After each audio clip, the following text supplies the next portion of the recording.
there's a difference between an important part of charity, which is actually giving money to change infrastructure, to change people's lives, and the LendWithCare model, which is actually about giving people the opportunity to change their own lives. And I want to talk to you about some of the people that I met. There was actually an amazing lady called Lamont. She was a very talented dressmaker, and she can earn actually quite good money making wedding dresses.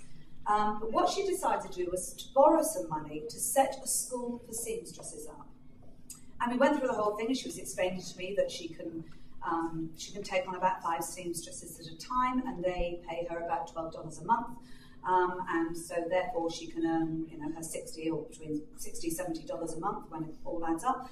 And I said, oh, well, that's brilliant. And what would you earn as a seamstress? She said, well, the same. And I said, well, forgive me asking, but why are you doing that? If you can earn this money in any event, why are you going through all of this to teach other people how to sew? And she said, well, because I can, and I can make their lives better, and this is my community. And if I can teach them how to sew, then they can earn $70. And I thought, my goodness, here is somebody who has absolutely nothing in the terms of the way we live, who is actually going to borrow money so she can give other people the means to get themselves out of poverty. I mean, that's quite humbling. At the other end of the scale, we had a very entrepreneurial lady, and she and her husband borrowed $2,000, and the initial idea was for her husband to buy a van. He was a welder, buy a van so he could actually go out and do more work. But actually, they were able to get a better deal, so she put $300 to one side and to buy some materials, and then she thought, I've got a bit left. I'll get some chickens. So she got some chickens, and she started selling the eggs, and then she thought, oh, that's good. I'll fish.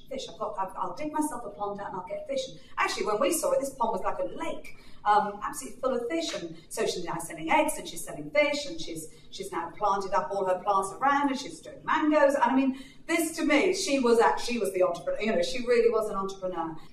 And I was equally impressed. So I spent a lot of my time with the entrepreneurs, but I also spent my time with the people who actually administer the loans.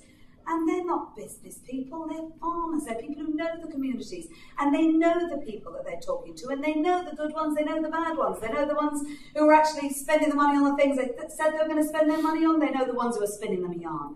And there is no better way. I wish our banks knew their customers like these people know their customers, because they're lending the right amounts for the right reason. They are making sure that if there are any issues, they're able to help them through those issues. And they're lending at the right rate, because actually there is a big risk here. Microfinancing can be a very dangerous thing in the wrong hands, because it's a very, very easy thing for money lenders to get involved and charge extortionate rates and be extremely unhelpful. So it's important. Microfinancing is fantastic in the right hands. Now, what I've seen from LendWithCare is LendWithCare are about as good a hands as you are going to get.